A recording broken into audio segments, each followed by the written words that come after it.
Durante más de 4 siglos hubo un imperio tan poderoso que hizo temblar al mismísimo Egipto. Controlaba el hierro antes que nadie. Firmó el primer tratado de paz de la historia de la humanidad. Su capital era una de las ciudades más grandes del mundo conocido, y entonces, en apenas 50 años, desapareció. No decayó lentamente, no se fragmentó durante siglos como Roma, simplemente se esfumó. Sus ciudades ardieron, su lengua se apagó, su nombre se borró de la memoria del mundo. Durante 3000 años, nadie supo que había existido. Esta es la historia de los hititas y de cómo una superpotencia entera puede evaporarse sin dejar rastro. Todo empezó en una tierra dura y montañosa, Anatolia, la península que hoy es Turquía, un lugar de inviernos helados y veranos abrasadores, donde no se esperaría que naciera un imperio. Pero hacia el año 1600 a.C., un pueblo que hablaba una lengua extraña comenzó a unificar aquellas montañas bajo un solo trono. Se llamaban a sí mismos el pueblo de la tierra de Hatti. Nosotros los conocemos como los hititas. En su momento de mayor esplendor, su dominio se extendía desde el mar Egeo hasta las fronteras de Mesopotamia. Sometían reyes, imponían tributos y dictaban las reglas del juego en todo el Oriente Próximo. Eran sencillamente una de las grandes potencias de la Edad del Bronce y tenían un secreto militar que les daba una ventaja demoledora: el carro de guerra. Otros pueblos usaban carros, pero los hititas los reinventaron. Mientras egipcios y otros montaban carros ligeros con 2 ocupantes, los hititas diseñaron carros más pesados con espacio para 3 hombres, el conductor, un escudero y un lancero. Puede parecer un detalle menor, no lo era.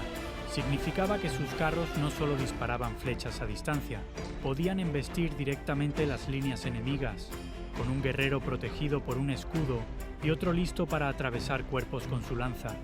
Era una máquina de guerra pensada para el impacto frontal, y con ella, los hititas estaban a punto de protagonizar uno de los choques más famosos de la antigüedad.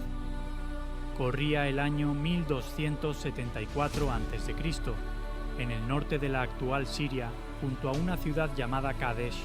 2 de los mayores ejércitos que el mundo había visto jamás se prepararon para chocar. De un lado, el imperio egipcio, comandado por el faraón más ambicioso de su época, Ramsés II.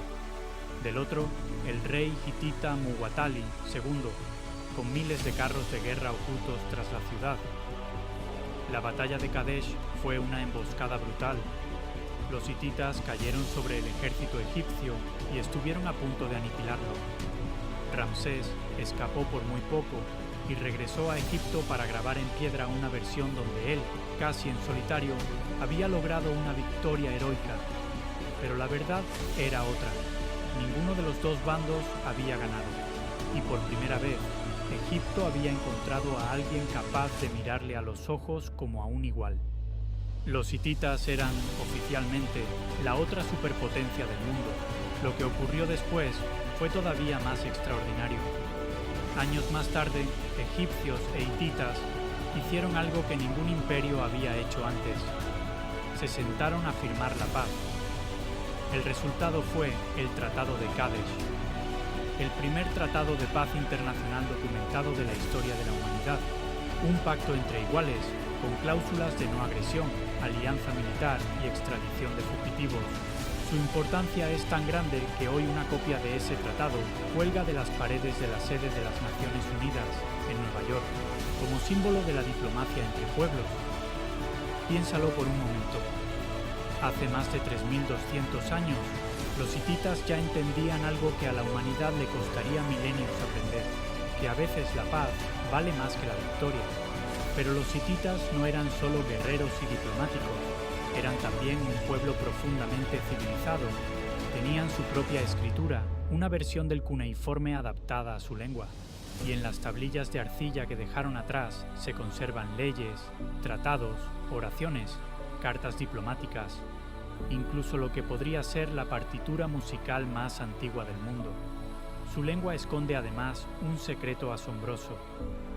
El hitita es la lengua indoeuropea más antigua que se conoce documentada por escrito, es decir, un pariente lejano y primitivo del latín, del griego, del sánscrito y, en última instancia, del español que estás escuchando ahora mismo.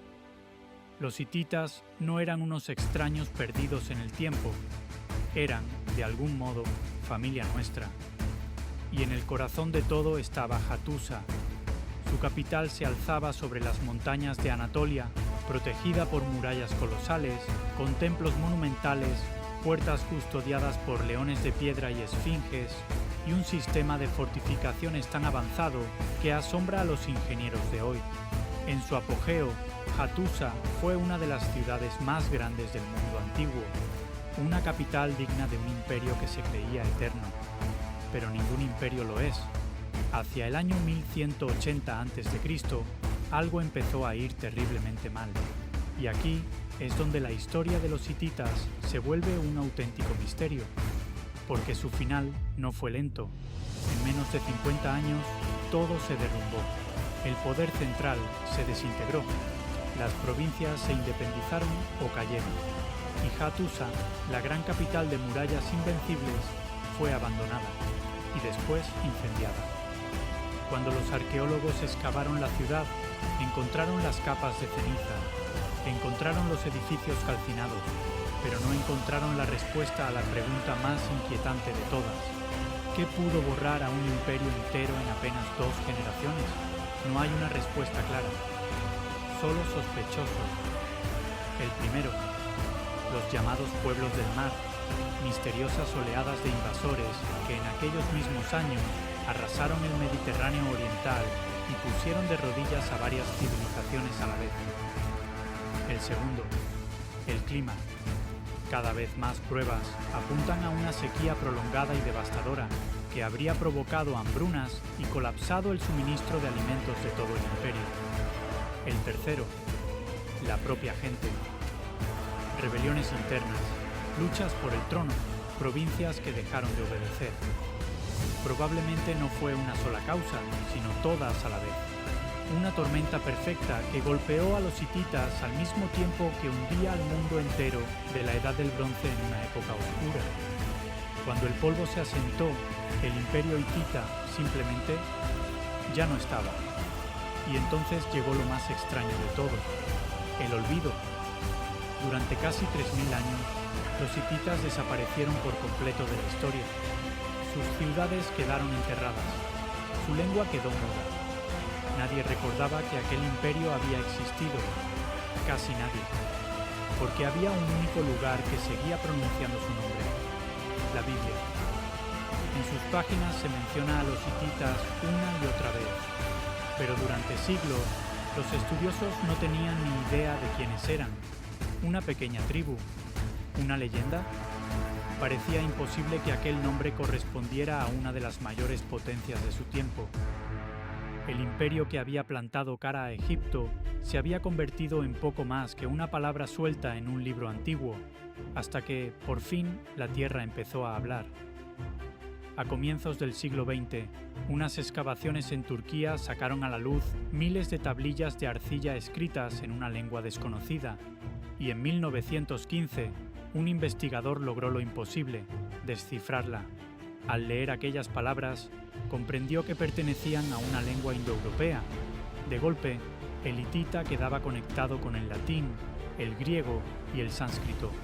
El pueblo perdido de la Biblia resultaba ser un imperio inmenso, culto y poderoso, borrado del mapa y de la memoria. Los hititas habían regresado de entre los muertos. Hoy, las ruinas de Hattusa siguen ahí, en silencio, sobre las montañas de Anatolia. Los leones de piedra continúan vigilando puertas que ya no se abren hacia ningún imperio. Los hititas nos dejaron el primer tratado de paz, una de las lenguas más antiguas de nuestra familia, y una advertencia que resuena a través de los milenios, que ninguna potencia es eterna, que incluso el imperio más poderoso puede convertirse en cenizas y ser olvidado por completo. La única pregunta que queda es la misma que hace 3000 años nadie pudo responder. ¿Qué fue exactamente lo que los borró?